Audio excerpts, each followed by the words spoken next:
Yes lads, how's it going? And welcome to it's a bit of a different type of video. We've got the international break. Really not much to do. Don't really care all that much about England playing whoever they're playing. I think we've got Italy and then we've got like Latvia or someone. Not really too bad about that. But I can't leave you without content.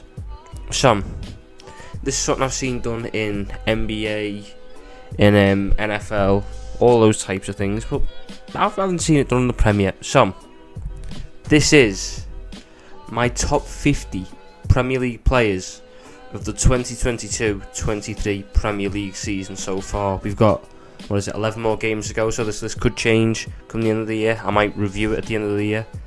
So this is based on how you've performed this season.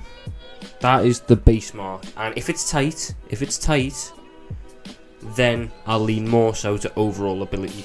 But the main focus is ranking the best players from this season. And in number 50 is a Liverpool player. We haven't got many on this list. We have not got many on this list. But in number 50 is one of the very few we've got, and it's Thiago Alcantara. When he hasn't really aligned with our good runs of form, should I say.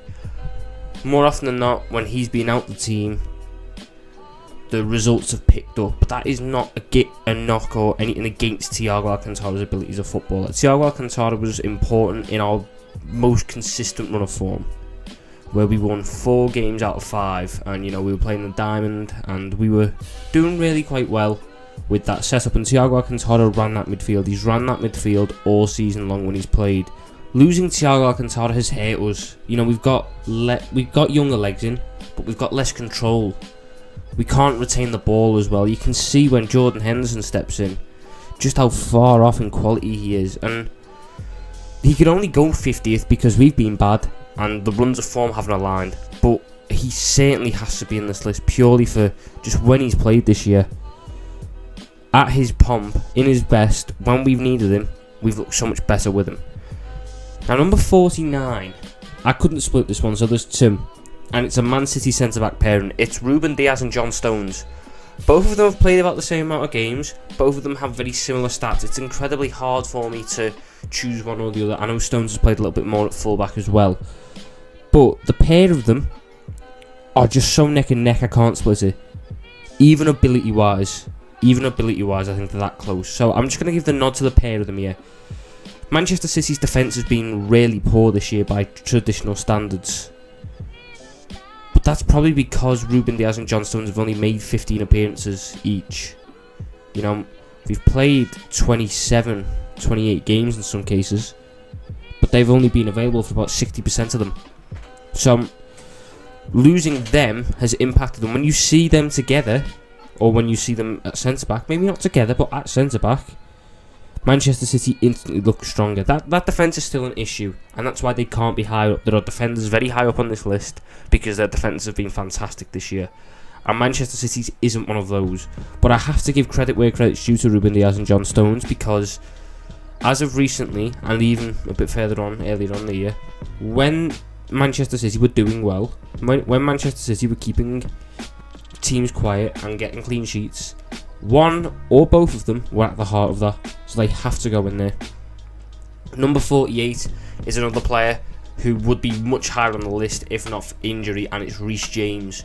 Reece James is probably the best right back in the league ability wise. As an overall package, Reece James is probably the best. But the injury problems have just prevented him from being higher up on this list. He's only made, I think, 12 appearances. I might be wrong, it might be 15, but I think it's 12. Which is really disappointing for Chelsea because he's so important to them. And as you can see, he's come back in recently and Chelsea's form has picked up because they're able to use his outlet, they're able to use him to push on, etc, etc, etc. Reece James is so important, but because of the injuries and because of the fact he's played just about 40% of the games, he can't be higher than some of the players who've been there all season round. One of those players is my number 47, David Raya of Brentford. Now, there's not many goalkeepers on this list. I think goalkeepers are a very hard thing to get into, when you're one of the top 50 players in the league. But David Raya deserves immense amounts of credit. I think his ball playing ability is ridiculously good. I think he gets put a little bit under the radar. He's starting to get his flowers, David Raya, and rightfully so. But his ball playing ability is brilliant. It's one of the best in the league, and his shot stopping is fantastic. I still think there's a little bit of a concentration issue at times, but I think David Raya this year has been so important to that Brentford side, and they'll be gutted to lose him in the summer. They'll be absolutely gutted to lose a player of David Raya's quality in the summer. Not because it's hard, not because you're losing such a good goalkeeper, but it's so hard to replace what is such a unique skill set that he has. But moving on, number 46. This might annoy a couple people. Christian Romero. Now, ability-wise, Christian Romero is a fantastic defender, an absolutely brilliant centre-back. He's old-fashioned, he loves a good tackle, and he's got the ability to, make these tackles stick.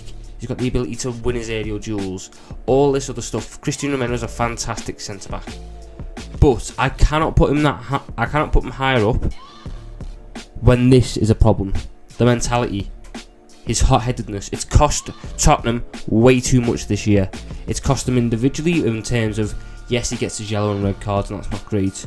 But there's even individual moments where he's too aggressive and he'll miss a tackle, or he'll miss an interception, or he'll commit too much, and then teams attack and counter-attack and get at them. Romero's a fantastic defender on pure ability, but everything else has to bring him straight down this list. And Tottenham have had they've had an average season. They've had an average season, but Romero's been the best of a pretty bang average bunch in that defence. So he has to sit there at 46 for me. He's the 46th best player in the league. If he was a little bit more calm, if he was a little bit more, sensible with it, he'd probably crack the top 30, top 20, maybe, because he's that good of a centre back, I believe, in terms of just pure ability.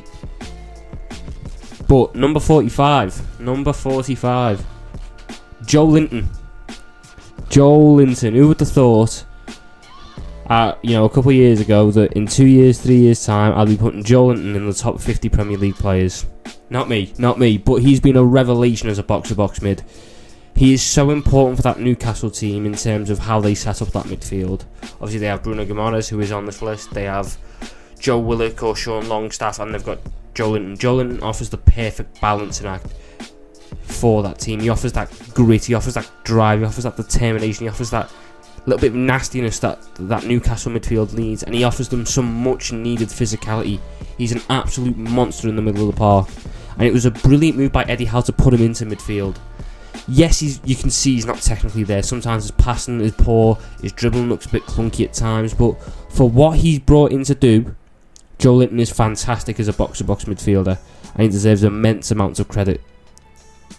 Now, number 44, a player who started the season really brightly and then was faded off, but because of how well he started, he retains his position, and that is Roberto Firmino. Roberto Firmino has 12 goals and assists in the Premier League this year, which is really good numbers for a player who last year was on the cusp of leaving the club, or was on the cusp of being fifth choice and barely getting any game time. At the start of the season, he was so vital for us, getting goals, getting assists, dragging a below par Liverpool team through certain games, getting them points on the board which they needed. Obviously, he picked up an injury right before the return of the season, and then he's just getting back into form. He's just getting back into game time, just getting back into form now. Obviously, scored against Manchester United in the 7-0 win. You can see his quality, you can see what he brings to this Liverpool team, and it will be sad when he goes. But this is not a nostalgic pick. This is not a pick based on, I love him years ago. Roberto Firmino has been fantastic for us this season, and he deserves immense amounts of credit. Immense amounts of credit. Now, number 43 is another Liverpool player. It's Darwin Nunez. Darwin Nunez has been one of the most intriguing players to watch this year. Came in for a hell of a lot of money, 80 million. Started off slow, but has grown into his role, has grown into the season as it's gone on, and he's one of the hardest players in the Premier League to deal with in terms of defending, because you don't know what he's going to do. He doesn't know what he's going to do, so how do you know what he's going to do? He's really entertaining to watch, and I think that slow start to the season has cost him, but he has to be in the top 50 because his numbers are there. I mean, I think he's got is it 6 or 7 goals in the Premier League, 4 assists. You know, he's created a number of big chances. I think he created the same amount of big chances as Mo Salah.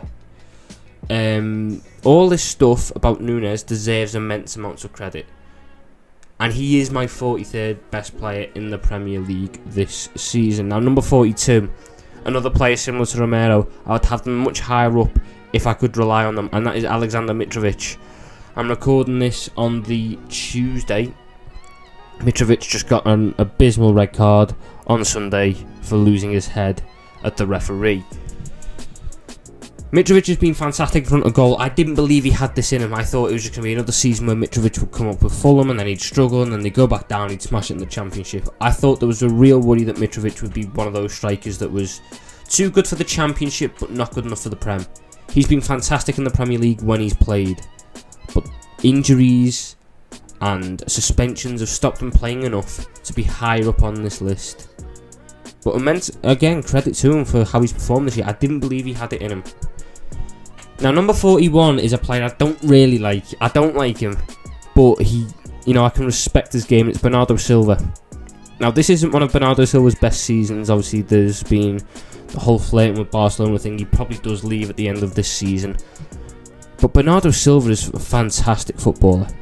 And he's shown this year, it's been dropped off from his normal high standards, and his normal high standards often get him into my top 20, and even in some cases my top 10 best players in the Premier League. The standards have fell for him, but the standards haven't fell far enough to drop out of this list, and he still shows his quality every now and then. So for me, Bernardo Silva has to sit at 41 on this list. Joined at 40 by his teammate Phil Foden, who I believe in the last, 2-3 months of the season will skyrocket up this list because Pep Guardiola is now playing in the right role. He's playing in the right system. Phil Foden has had a weird season. There's been, murmurs and controversy and everything, but he's had big games. He's had big moments. Obviously, he got a hat-trick in the Manchester derby, as the peak of his season, but he's always been, there and thereabouts. I just think he wasn't using the right role this season. And now that Pep Guardiola has reverted Foden back to that more traditional role, I think you'll see him skyrocket in performances, skyrocket in numbers, and in turn skyrocket up this list for me. Now, number 39, Pierre-Emile Højbjerg. Pierre-Emile Højbjerg is a weird one. Pierre-Emile Højbjerg has shown me technical ability I didn't believe he had this year, but it's a Tottenham midfield that I don't think has ever been great. So to stand out in that, and to be honest, he's not even the standout midfielder. There is one better who is on this list, but to be, standing out and making a point in that isn't really, unique and fantastic and all that. I think he's done a job. I think he's been a decent player in a Tottenham team that's had a number of underperforming players, but on ability, he's just not there. And on performances this year, yes, he's had solid, consistent performances, but they've not been above the level of certain ones above him in this list. So for me, Pierre-Emile Højbjerg has to stay in at number 39. And number 38 goes to the second goalkeeper, after David Raya on this list, Aaron Ramsdale. Obviously, Arsenal's goalkeeper. He's been fantastic for them this year in the league. He's got fantastic distribution. Some of the passes he can play, the confidence he's got is unique. It's the way he can make mistakes and just not let it affect his head, keep the performances going is amazing. It's so needed for an Arsenal team that takes risks. But I think there's been better goalkeepers, I think there's been better players, and I think there's also a couple of things in Aaron Ramsdale's game that are good but need improvements. Once he improves on those, he will be fantastic. He'll be easily top 25 on this list. But for now, Aaron Ramsdale was sitting at 38 as the lowest ranking of the entire Arsenal defence. The entire Arsenal defence has been fantastic this year, and they all feature on this list. Speaking of that Arsenal defence, number 37, Ben White. Ben White, I didn't expect to see him play at right back. Obviously, that's been the plan with Arteta. He's been there all season, and he's been fantastic at right back all season. Again, just because a player's low down on this list doesn't mean I don't think they've been good this year. I think Ben White's issue is he's been consistent in an Arsenal defence that's been consistent. So he often goes under the radar. Ben White has been fantastic when he's been relied on. I never realised he had this side of an attacking game to him, to be fair to the lad. But I just think all the players above him in this list have had better seasons, better moments, and in tight cases, better ability-wise. So, number 36, Nathan Ake. Now, Nathan Ake surprised me. Another one, like Ben White, who I expected to see play centre-back this year, has moved out to full-back at times, at left-back. Nathan Ake has been one of the better Manchester City players this season. I think he's been underrated. I think people are understating the impact he has in that Manchester City side. The flexibility, now that Cancelo isn't there, especially to be able to go out to left back and centre back, is so needed, and he's been very consistent. Ake and Ben White are very interchangeable. If you wanted to tell me Ben White's been better, I couldn't argue it. I just believe that Ake has been slightly, and I do mean slightly, better this season. Number 35, this one is knowable with Ake. Zinchenko. I didn't realise Zinchenko had this in him. I thought Zinchenko was very much benefiting off the Manchester City system. And for that, I have to hold my hands up and say, you know what, you got me. I'm sorry. Zinchenko, I owe you an apology. I was not familiar with your game. The inverted left-back stuff that Arsenal are doing has been so vital to their good performances. And Alexander Zinchenko, I think it works better with Partey than it does with Jorginho. I think Jorginho and Zinchenko is a bit of an issue. But when they've been at their best this season, Arsenal, Zinchenko has been at the heart of it. He's low on this. He's not as high up on this list because I do believe that there's weaknesses in his game. I do believe there's been some games where he hasn't performed, and like I just mentioned, there is an issue of fit with Jorginho and Zinchenko as a partnership. But I can't use that to, knock him further down the list. Zinchenko has been fantastic. Number 34, Rodrigo Bentancur. Now, he's obviously out with an injury now. He's done his ACL. He's out for the rest of the season. But before this, he was the bright spark in a pretty dismal Tottenham team. Even with Harry Kane there, Bentancur was really bright. He was really entertaining. He was showing me aspects of his game that I didn't see at Juventus, that I didn't know he had. And I've been really impressed to watch him before the injury. He scored in that game when he got injured. He's added a goal threat this year to that Tottenham midfield, which in a year where Heung-min Son has fell off the face of the earth and Kulusevski's been injured more often than not, having that goal threat step up in Bentancur has been much needed, and I'm sure he'll come back from that injury and pick up where he left off. Now, number 33, a player very much like Firmino, who started bright and has since dwindled off, Miguel Almiron. The phase where it was the Grealish video about he played like Almiron, just for Almiron to go and do 6 or 7 in a row. Brilliant from him, happy for him, but his performances have slowed down towards this part of the season, towards crunch time, and if he picks it back up, he jumps back up the list, obviously, but I just believe that Miguel Almiron has to settle for this spot. He is interchangeable though with the next person, number 32, Riyad Mahrez. Riyad Mahrez, Manchester City often have a thing where December to January and a little bit into February, a player steps up, and when they're a little bit ropey on form, this player starts getting goals and getting assists and dragging them through games. And this year, it was Riyad Mahrez. In years gone, it's been Bernardo Silva, it's been Ilkay Gundogan. This year, it was Mahrez. In all competitions, he was fantastic, but in the Premier League especially, he has been vital. He's been vital in this run of just helping get them through games when Haaland was, they were struggling to get the ball to Haaland. Jack Grealish wasn't really stepping in enough. There was a midfield issue. Riyad Mahrez was getting goals, getting assists, and getting points on the board for this Manchester City team, which if they didn't have, this title race would be done. Riyad Mahrez is the reason we still have a title race. So Riyad Mahrez sits in at number 32 for me. 31 is Sven Botman. Sven Botman and Fabian Schär, who is number 30, are very interlinkable again. You could swap them around and I wouldn't argue it. Sven Botman has been fantastic. I thought he was going to go elsewhere in the summer. I thought he was off to AC Milan, but no, he went to Newcastle and he's been fantastic. You can see he's a little bit slow at times, but as a defender, brilliant. And as a ball player, he's fantastic as well.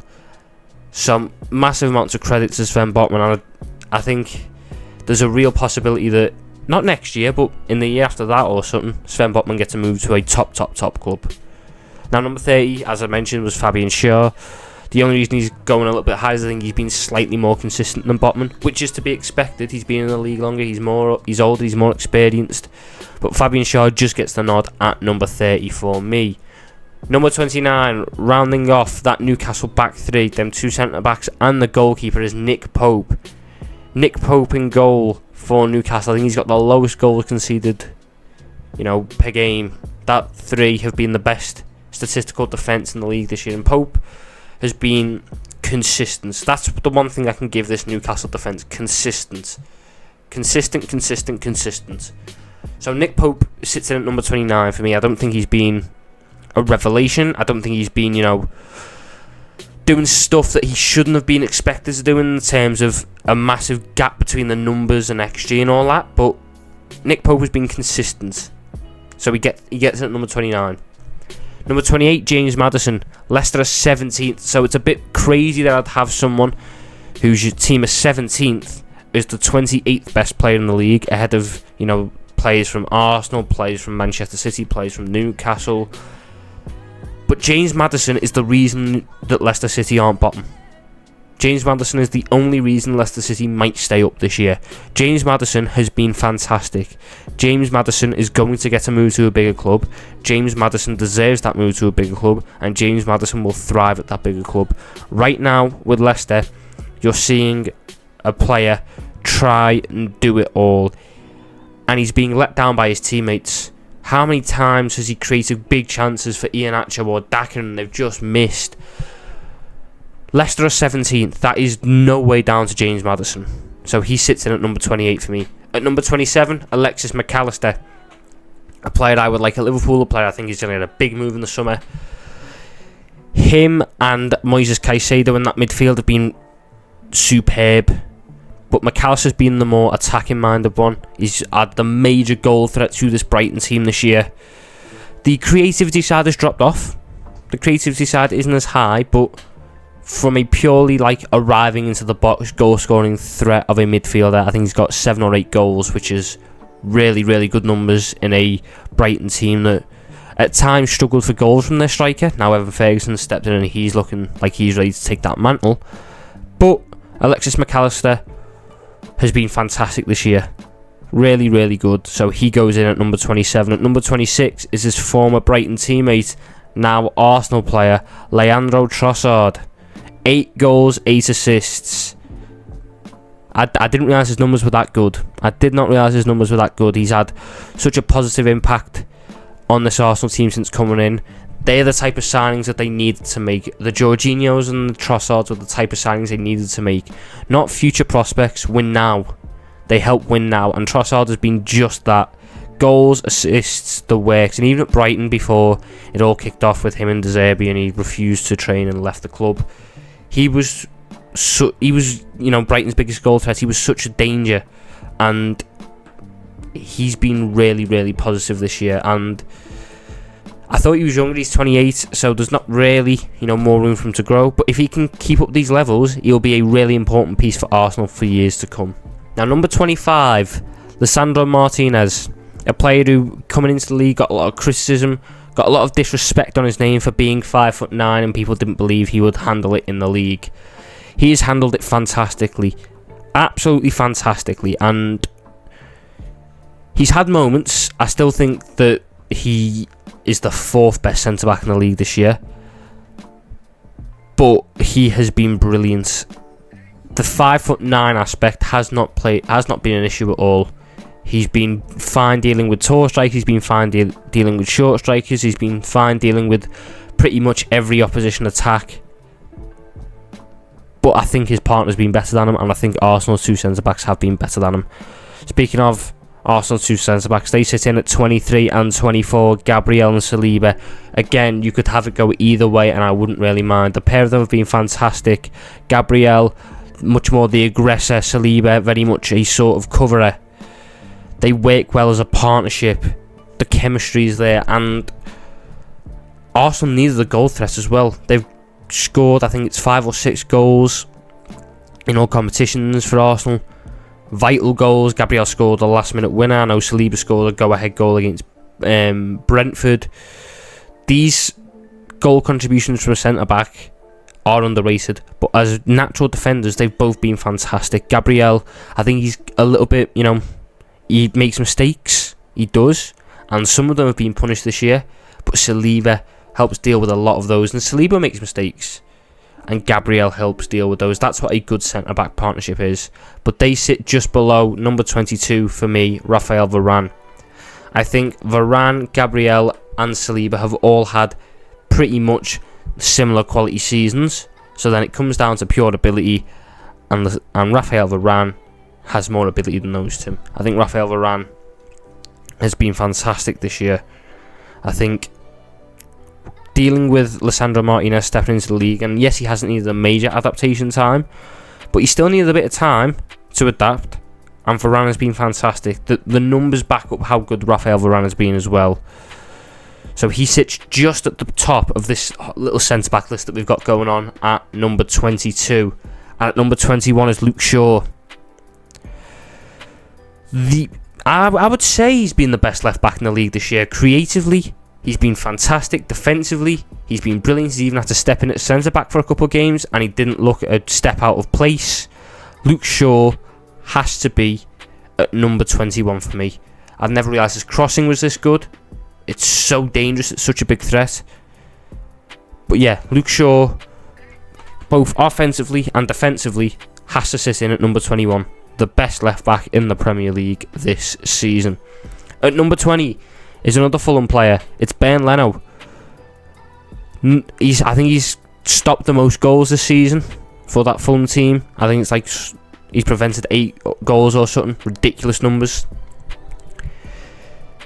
He was disrespected towards the end of his Arsenal time. He's coming to Fulham, a team that people expected to go down, and he's been one of the key players in them being 8th or 9th or whatever they are in the league. Really, really high up. Really, really credit to him. His shot stopping at another level this season. His distribution's never really been there, and that hasn't changed. But just on pure shot stopping, he's saved Fulham so much this year. So he sits in at number 20. At number 19, and it does pain me to say this, it's Mohamed Salah. Now, the numbers would suggest, he's had a really good season. He sits, I think it's 5th on the GA table. He's got 18 goals and assists in the Premier League this year. But just watching him, he hasn't looked right. We've not played him in the right role.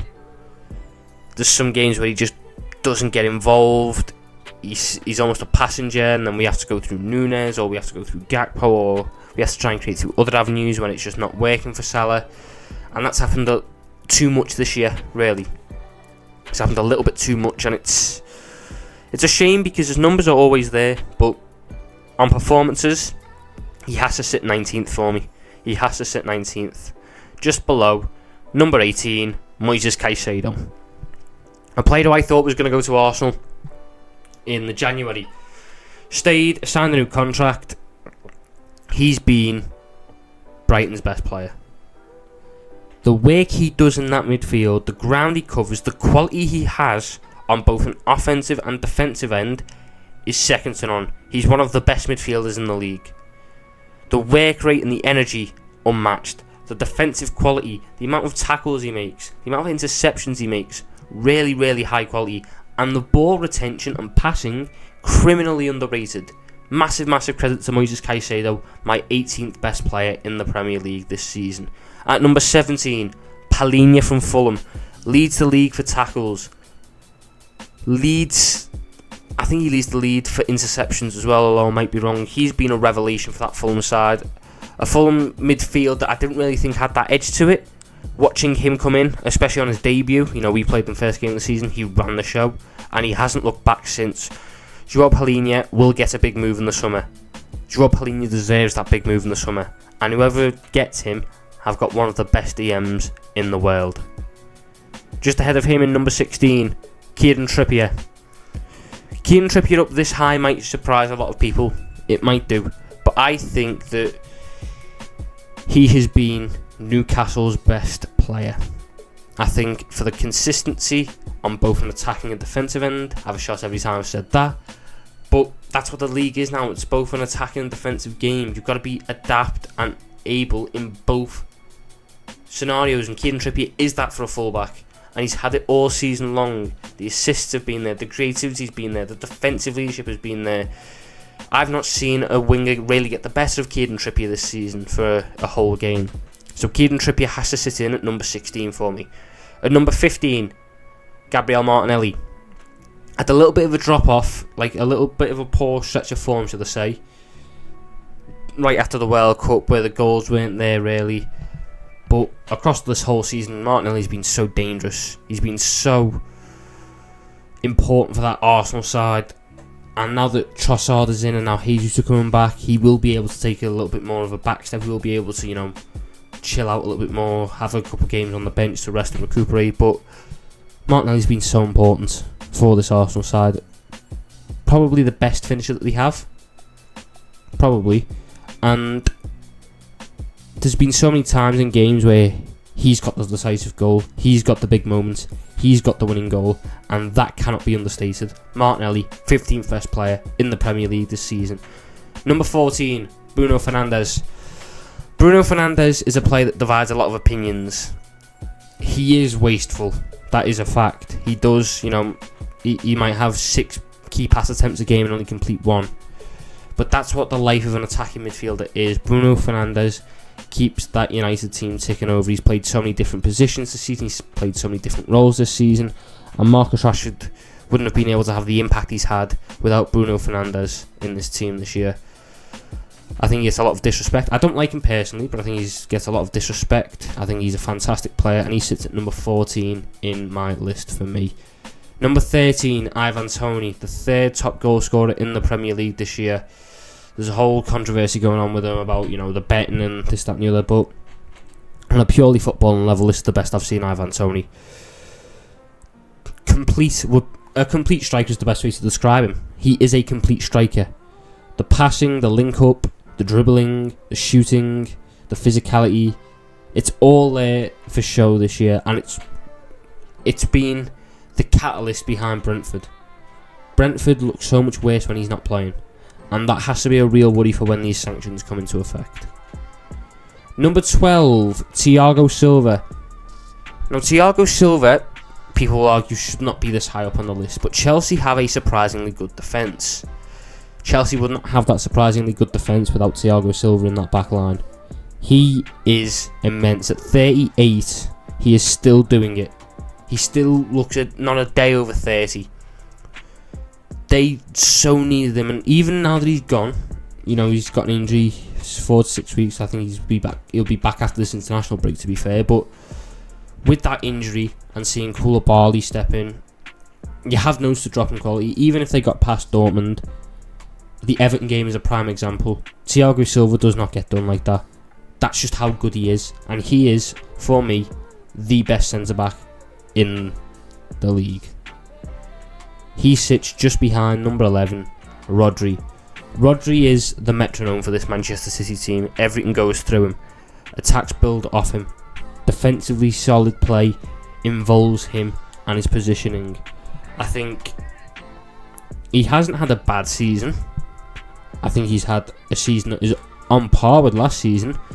But there's just been a little bit less of a goal threat, and therefore I've not seen anywhere near as much about him. Rodri's still been fantastic this year, and he is very unlucky to sit outside the top 10 of my best players in the Premier League this year.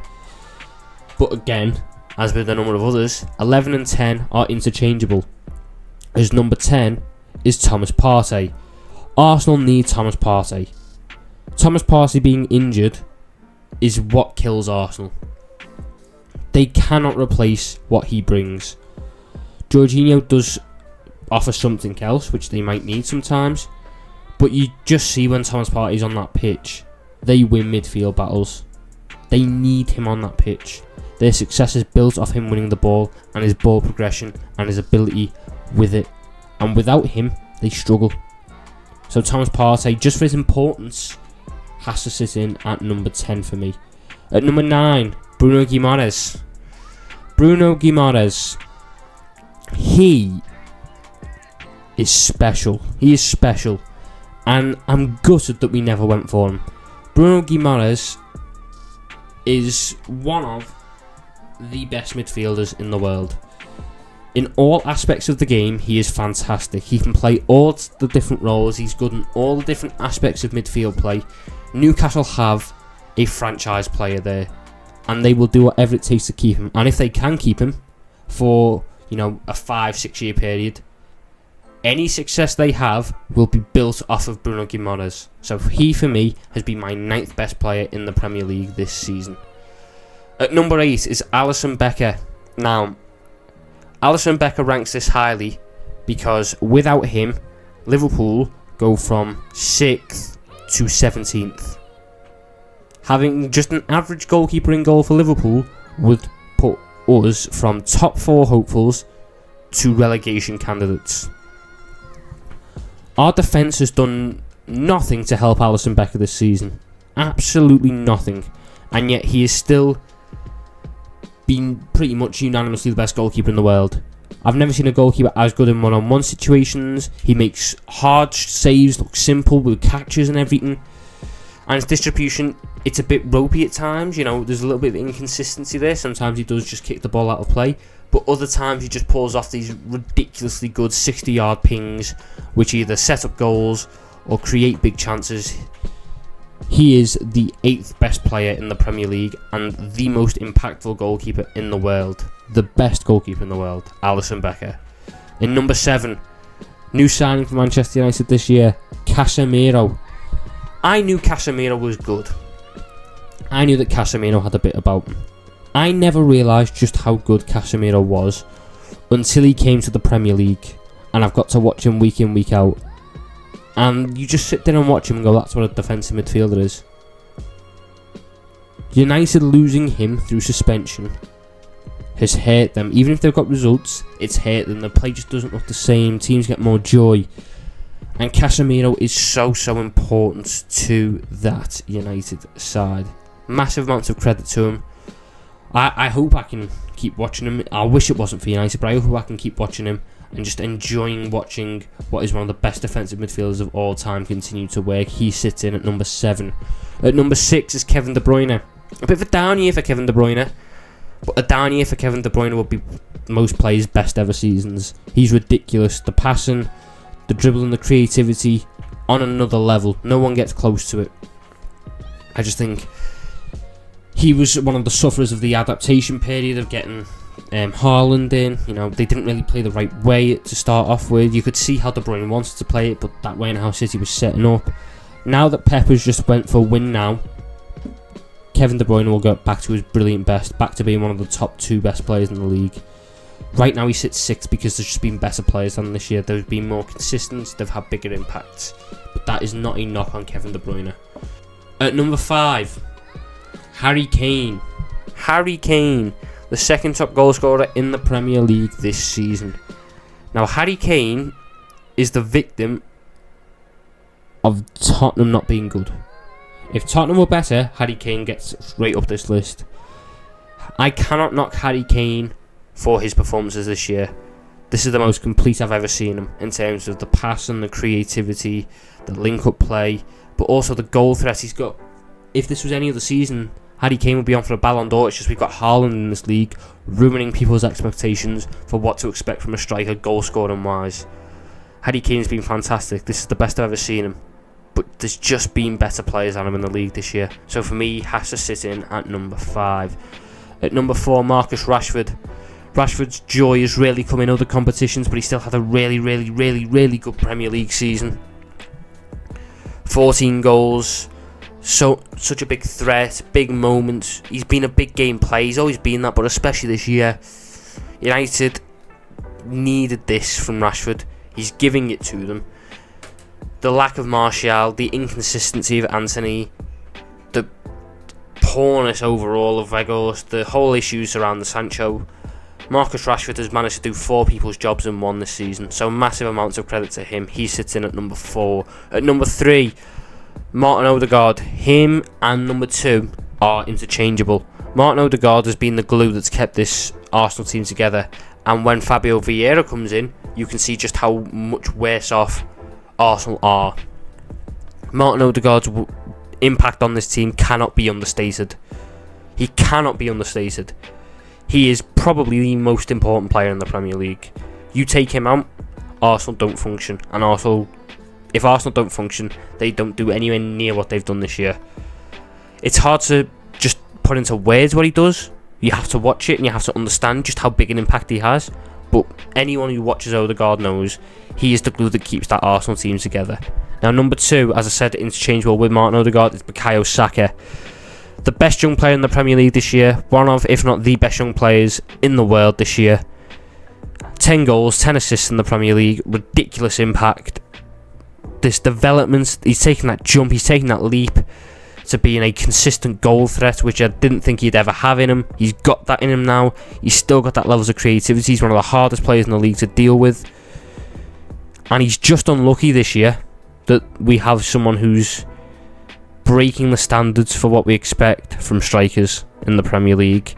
And that's why Bukayo Saka sits in at number 2 and not number 1, because for me, number 1 is Erling Haaland. Saka has massive impact, Odegaard has massive impact, Rashford has massive impact, but I can't reasonably sit there and say that Erling Haaland is not the best striker, not just the best striker, the best player in the Premier League this season. I'm just getting up his numbers here because I just want to make sure that I'm saying something that's this mad correct. Erling Haaland has 28 goals this season. Erling Haaland is going to break the goal scoring record. Erling Haaland is going to go down as one of the best strikers in Premier League history. That is a stone cold fact. This season he's been unstoppable. Yes, Manchester City had a poor run of form and he didn't score in that poor run of form. That is not an indictment on him, that is an indictment on Pep and the system. When the ball has got to Haaland, Haaland scores goals. That is the stone cold fact of the matter. He has been the best player in the Premier League this season, and he also has creativity that I didn't realise he had. Massive credit to Haaland. For me, the best player in the Premier League this whole season. But what do you think? Do you agree? Do you disagree? Who have I missed out? Who shouldn't be in the list? Let me know down in the comments below. And if you're new here, make sure to hit that like button. Make sure to subscribe, turn on that notification bell. Streams will be back at some point.